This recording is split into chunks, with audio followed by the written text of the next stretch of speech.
Un peu les bénévoles. Merci aussi aux... C'est sous un temps orageux que s'est déroulée la 3e édition du Festival des Arts de la Rue, quartier libre à Sainte-Marie-aux-Mines les samedis 20 et dimanche 21 juillet. Le public était au rendez-vous pour voir les rues s'animer tout au long du week-end au travers de spectacles vivants.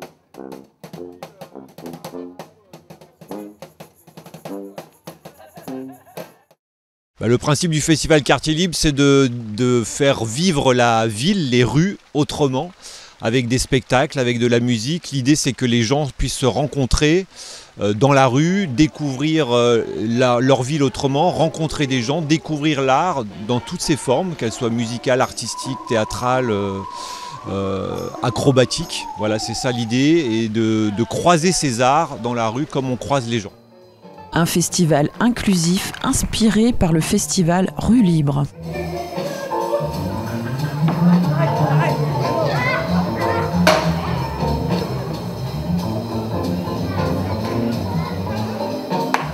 Alors c'est quelque chose qui était dans les tuyaux depuis longtemps pour nous. Mais le déclencheur, ça a été en 2010, l'organisation de Rue Libre par la FALAR, la Fédération d'Alsace-Lorraine des Arts de la Rue. Voilà, et qui a permis d'organiser un festival des Arts de Rue à Sainte-Marie-aux-Mines. Et depuis, on a pérennisé cet événement. Alors pas l'événement de la FALAR, mais on l'a organisé à notre manière, à la façon de l'association Être. Donc depuis 2011, donc c'est notre 13e édition. Alors les artistes viennent d'un peu partout, mais on favorise toujours le Grand Est, c'est-à-dire d'abord les gens de la région et du Grand Est, mais ça ne nous empêche pas d'inviter des gens de plus loin, de Belgique, d'Amérique du Sud, du Québec l'année dernière. Un festival qui nécessite une grande organisation et l'engagement de toutes les forces vives de l'association. Toute l'association Être est mobilisée sur ce festival, ça s'étale à peu près sur une année.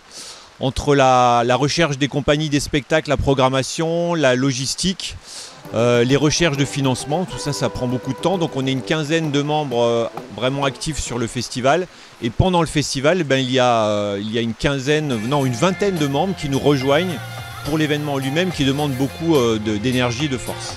Pour cette édition, l'équipe a souhaité trouver une déambulation féerique et originale qui accompagnait les spectateurs tout au long de la journée.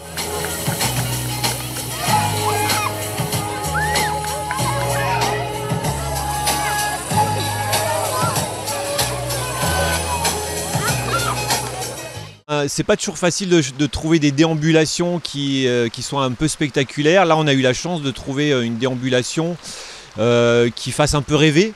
C'est un espèce de navire volant, voilà, qu'on a découvert par internet, hein, donc on ne les avait pas vus en vrai, mais on a été vraiment contents de leur présence ici parce qu'ils ont permis d'emmener le public d'une place à l'autre et de les faire rêver à leur manière. La thématique de l'eau retenue cette année a fait écho à la météo capricieuse et orageuse de cette période estivale.